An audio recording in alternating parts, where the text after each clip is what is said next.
नमस्कार दोस्तों।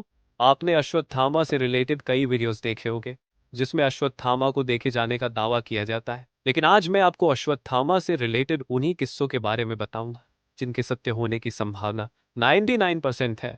ये वीडियो बनाते बनाते मुझे तो 100% विश्वास हो गया है, तो आपको भी 99% विश्वास तो हो ही जाएगा। 1% इसलिए नहीं क्योंकि ये सारे साक्ष्य लिखित में है। ये कोई वीडियो क्लिप नहीं है जिसे मैं आपको दिखा सकूं जिससे कि आपको 100% विश्वास हो जाए। वैसे वीडियो क्लिप भी आजकल इतनी फेक आने लगी है कि वीडियो क्लिप पर भी भरोसा नहीं किया जा सकता। वैसे अगर कैमरे में अश्वत्थामा जी को कैप्चर करने की बात करें तो वो भी संभव नहीं है, क्योंकि किंवदंतियों के अनुसार अश्वत्थामा जी के पास इतनी शक्तियां हैं कि अगर उनकी मर्जी ना हो तो कोई भी इंसान या मशीन ही क्यों ना उन्हें देख नहीं सकती। इसकी बात अभी आगे वीडियो में करेंगे, तो अब शुरू करते हैं। पहला साक्ष्य। पृथ्वीराज चौहान मिले अश्वत्थामा से। बचपन से ही पृथ्वीराज चौहान ने हर प्रकार के रण कौशल में महारत हासिल कर ली थी, फिर चाहे वो तलवारबाजी हो या तीरंदाजी। और बचपन से ही उन्होंने अश्वत्थामा के किस्सों के बारे में भी सुन रखा था और उनसे मिलने की तीव्र इच्छा के कारण कई बार उन्होंने असीरगढ़ के किले का भ्रमण भी किया, परंतु वे उन्हें कहीं नहीं मिले। फिर एक दिन असीरगढ़ के ही पास के जंगलों में भटकते हुए उनकी मुलाकात अश्वत्थामा जी से हो गई। दरअसल वे उन्हें पहचान तो गए थे कि ये अश्वत्थामा जी ही है, क्योंकि उनकी हाइट 9 से 10 फुट ऊंची थी और वे बहुत ही वृद्ध थे और उनके माथे पर एक घाव का निशान था जिससे हमेशा खून और पीर रिश्ता रहता था। लेकिन उन्होंने इस बात को जाहिर नहीं होने दिया कि वे उन्हें पहचान गए। चूंकि उनके पास आयुर्वेद का अच्छा ज्ञान था तो उन्होंने उनके घावों को ठीक करने का आश्वासन दिया। उनसे स्वीकृति मिलने पर पृथ्वीराज ने उपचार आरंभ किया। 1 सप्ताह के उपचार के बाद जब उस वृद्ध व्यक्ति को कोई भी फायदा नहीं हुआ, तब उन्होंने उस वृद्ध व्यक्ति से विनम्रता पूर्वक पूछा कि क्या वे अश्वत्थामा जी है।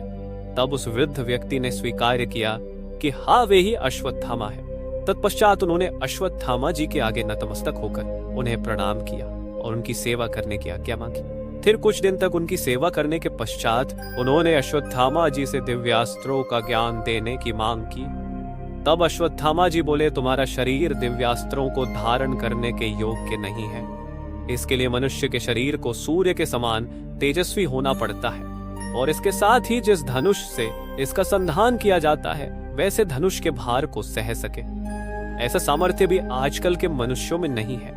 अश्वत्थामा जी से ऐसे वचन सुनकर उन्हें बहुत निराशा हुई।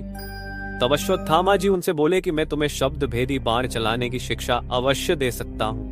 इसके बाद अश्वत्थामा ने उन्हें शब्द भेदी बाण चलाने की शिक्षा प्रदान की और इसके साथ ही उन्हें 3 शब्द भेदी बाण भी दिए।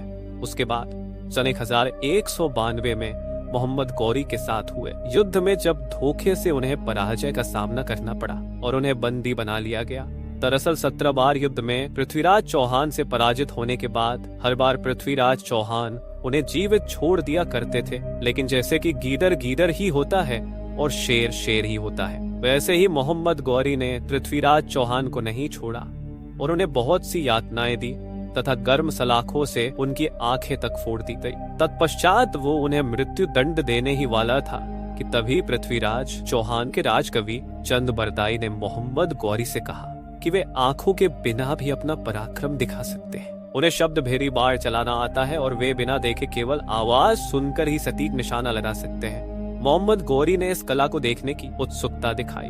फिर मोहम्मद गौरी एक ऊंचे स्थान पर बैठ गया। उसके बाद मोहम्मद गौरी ने पृथ्वीराज चौहान को मैदान में लाने का आदेश दिया। मैदान में आते ही उनके राजकवि चंद बरदाई ने एक दोहा पढ़ना प्रारंभ किया। 4 बास 24 गज, अंगुल अष्ट प्रमाण, ताऊ पर सुल्तान है, मत चूको चौहान। इसके बाद पृथ्वीराज चौहान ने लक्ष्य संधान किया मोहम्मद गौरी पर, जो सीधे मोहम्मद गौरी की छाती पर लगा और वहीं पर उसके प्राण निकल गए। इस तरह से पृथ्वीराज चौहान ने अपना प्रतिशोध लिया।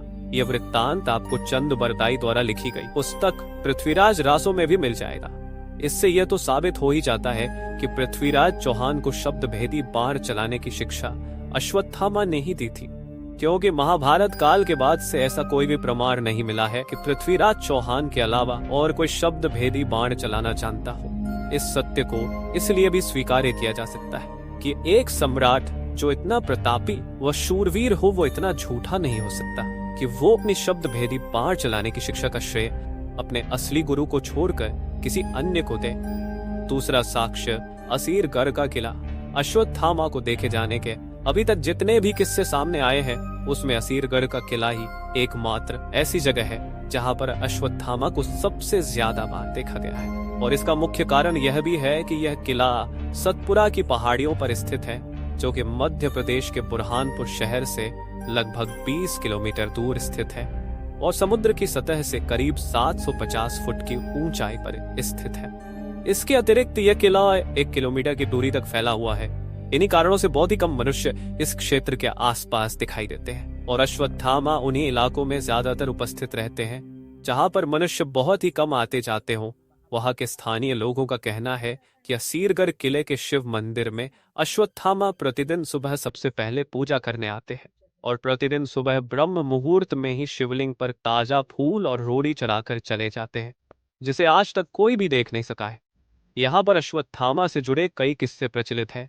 लोगों का कहना है कि जिसने भी अश्वत्थामा को उनकी मर्जी के बिना देख लिया तो या तो वो पागल हो गया या फिर उसकी मृत्यु हो गई। यहाँ के स्थानीय लोगों के अनुसार अश्वत्थामा भगवान श्री कृष्ण से मिले हुए श्राप के कारण आज भी इन्हीं इलाकों में भटक रहे हैं और यहाँ के मंदिर, जिसे गुप्तेश्वर महादेव मंदिर के नाम से भी जाना जाता है, इसमें प्रतिदिन सुबह ब्रह्म मुहूर्त में पूजा करके चले जाते हैं। ऐसा सुनने में आता है कि कई बार इस स्थान पर अश्वत्थामा को कैमरे में कैप्चर करने की भी कोशिश की गई, मगर जितनी देर वो कैमरे के सामने रहे होंगे उतनी देर की वीडियो ही कैमरे से गायब हो गई। तो इससे आप उनकी शक्तियों का अंदाजा लगा सकते हैं कि अगर उनकी मर्जी ना हो तो कोई भी मशीन या मनुष्य उन्हें देख नहीं सकता। इसके अलावा इस किले का और भी बहुत बड़ा इतिहास है जिसे इस वीडियो में कवर कर पाना संभव नहीं। तो ये तो हो गए 2 साक्ष्य। तीसरे साक्ष्य की अगर बात करें तो पायलट बाबा का किस्सा, नर्मदा नदी के आसपास अश्वत्थामा को देखे जाने के किस्से तथा और भी कई लोगों द्वारा अश्वत्थामा को देखे जाने का दावा किया जाना, जिसे अगर मैं सुनाने बैठूंगा तो ये वीडियो 1 घंटे से भी ऊपर की हो जाएगी। तो इन सारे साक्ष्यों को मिलाकर भी एक साक्ष्य माना जा सकता है, क्योंकि ये लोगों के गवाह होने पर ही आधारित है, जिनमें से ज्यादातर किस्से झूठे भी हो सकते हैं। तो दोस्तों, इन सारे साक्ष्यों को मिलाकर यदि देखा जाए तो अश्वत्थामा के जीवित होने की संभावना 99% हो जाती है। अब 1% जो बच रहा है वो इसलिए क्योंकि आप किसी बात को तब तक सच नहीं मानोगे जब तक आप प्रत्यक्ष रूप में उसे देख नहीं लेते। तो अगर आपको प्रत्यक्ष अनुभव करना है तो उसके लिए आपको खुद ही प्रयत्न करना होगा। बस दोस्तों, आज के लिए बस इतना ही। दोस्तों, अगर आपको ये वीडियो थोड़ी भी इंफॉर्मेटिव लगी हो तो चैनल को सब्सक्राइब जरूर कर दीजिए। मैं आपसे मिलता हूं ऐसे ही किसी दूसरी इंफॉर्मेटिव वीडियो के साथ। तब तक के लिए आज्ञा दीजिए। जय श्री राम।